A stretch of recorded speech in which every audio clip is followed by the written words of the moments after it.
بسم الله الرحمن الرحيم.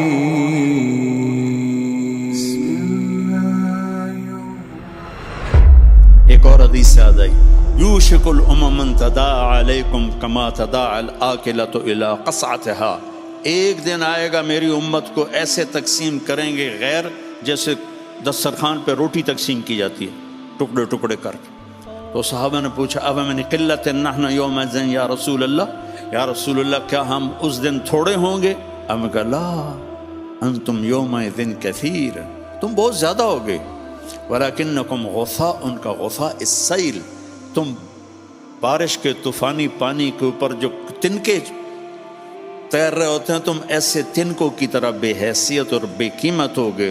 اور ولا یقذفن فی قلوبکم الوہن، اور اللہ تمہارے دلوں میں وہن ڈال دے گا. تو صحابہ نے پوچھا یا رسول اللہ وہن کیا ہے؟ کہ حب الدنیا و کراہیت الموت، دنیا کے غلام بن جاؤ گے، دنیا کے بندے بن جاؤ گے اور موت سے ڈرنے لگ جاؤ گے.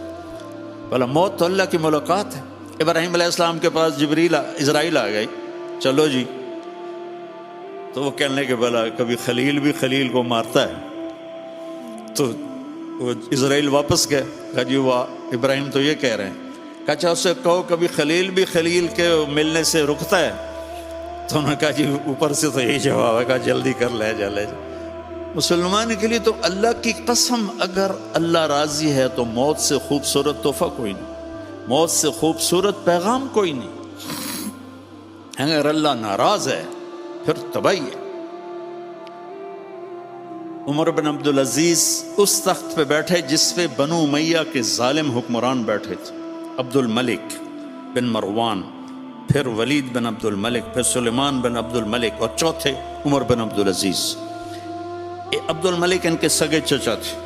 عمر بن عبدالعزیز اور عبد الملک بھائی تھے، مروان کے بیٹے تھے. تو عمر بن عبدالعزیز نے 2.25 سال حکومت کی اور 3 بر اعظم میں زکوٰۃ لینے والا کوئی نہ بچا. 3 بر اعظم پہ حکومت تھی، جنوبی فرانس سے لے کر شمالی افریقہ تک اور ملتان تک اس بندے کا جھنڈا لہراتا تھا، اور 3 بر اعظم میں زکوٰۃ لینے والا کوئی نہ بچا کہ پہلے خزانہ اپنا سمجھ کے لوٹتے رہے اور انہوں نے خزانے کو امانت سمجھ کے استعمال کیا. تو وہ انہوں نے بلایا شام کے قاضی رجا کو، کہنے لگے دیکھو عبد الملک میرے چچا مرا تھا تو میں اس کی قبر میں اترا تھا تو اس کے چہرے کا رنگ کالا سیاہ ہو گیا تھا اور اس کا چہرہ قبلے سے یوں ہو گیا تھا، اور عبد الملک کی یہ جگہ سرخ تھی سیب کی طرح. پھر میں نے ولید کو قبر میں اتارا، وہ اس کی کفن کی گیرا کھول کے دیکھا تو اس کا چہرہ ادھر تھا اور کالا سیاہ تھا.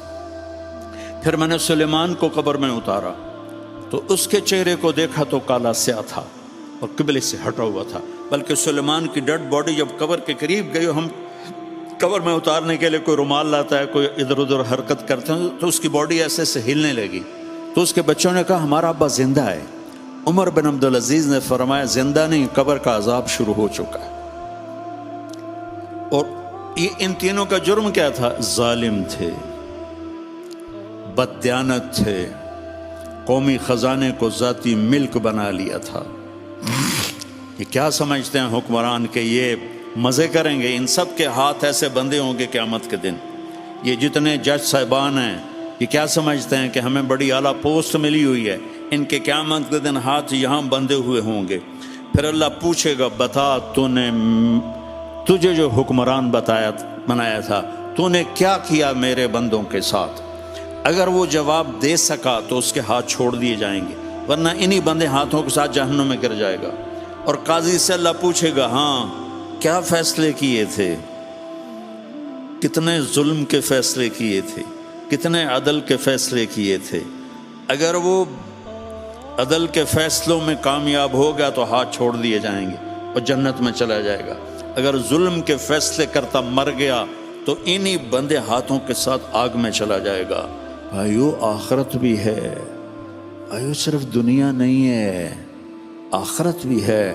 ٹک ہرس و ہوس کو چھوڑ میاں مت دیس بدیس پھرے مارا قزاق اجل کا لوٹے ہے دن رات بجا کر نکارا کیا بدیا بھینسا بیل شتر کیا گونی پلہ سر بارا کیا گیہوں چاول موٹ مٹر کیا آگ دھواں اور انگارا سب ٹھاٹ پڑا رہ جائے گا جب لاد چلے گا بنجارا۔ یہ تو رہنے کی دنیا نہیں ہے۔ الدنیا ثلاثت ایام، میرے نبی فرماتے تھے میں پاؤں اٹھاتا ہوں تو رکھنے کی امید نہیں ہوتی، سانس اندر لے جاتا ہوں تو باہر نکالنے کی امید نہیں ہوتی۔ تو بھائیو اللہ کے واسطے اپنی آخرت کا سودا نہ کرو، دنیا کا سودا کرنا پڑے تو کر دو۔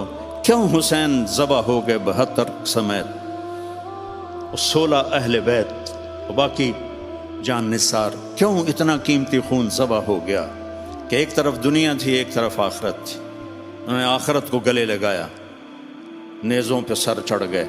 عاشق کا جنازہ ہے ذرا دھوم سے نکلے، محبوب کی گلیوں سے ذرا گھوم کے نکلے، چڑھ گئے نیزوں پر، اور یزید نے دنیا بنا لی، آج تک لعنت پڑ رہی ہے۔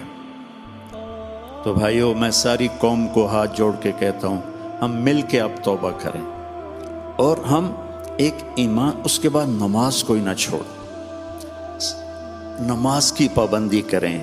ہماری قوم میں نماز بہت کم ہے، ہمارے کے پی کے علاقے میں نمازی ہیں لیکن وہاں سود بہت زیادہ ہے، لوگ سود پہ دیتے ہیں اور بہت ظلم کرتے ہیں، نمازی ہیں لیکن سود نہیں چھوڑتے ہیں، تو یہ ان کے لیے بہت بڑی تباہی بن جائے گی۔ 2 آدمیوں پہ زبردست عذاب آنے والا ہے، 2 آدمیوں پہ۔ امت مسلمہ میں 2 قسم کے لوگوں پر سب سے شدید عذاب ہوگا، ایک سود کھانے والا دینے والا نہیں، کھانے والا، سود لینے والا، اور ایک ناحق قتل کرنے والا۔ ان دونوں کے لیے سب سے خوفناک عذاب ہے جہنم کا، اہل ایمان میں سے۔ زانی شرابی کے لیے وہ عذاب نہیں ہے جو سود کھانے والے اور قتل کرنے والے کے لیے۔ تو نماز پڑھو، ساری قوم سے کہتا ہوں نماز پڑھو، اللہ نے رزق دیا ہے، زکوٰۃ دو، قرآن پڑھو، اللہ کے واسطے قرآن پڑھو، اللہ کے نبی کی سیرت پڑھو، علم حاصل کرو کہ میرا رب مجھ سے کیا چاہتا ہے۔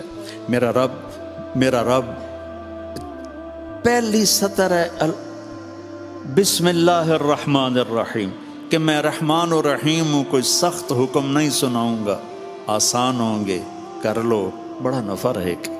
تو قرآن پڑھو، نبی کی زندگی پڑھو، صحابہ کی زندگی پڑھو، اور قرآن کو اپنا ورد بناؤ۔ تیسرا کلمہ، درود شریف، استغفار، چلتے پھرتے اٹھتے بیٹھتے اپنا یہ ذکر بناؤ، اور اپنے اخلاق کو بلند کرو۔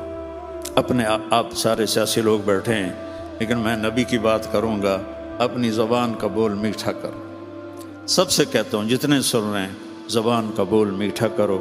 میرے نبی کو پسند نہیں ہے شدت کے بول، اور ایک یہ بعد میں کہوں گا۔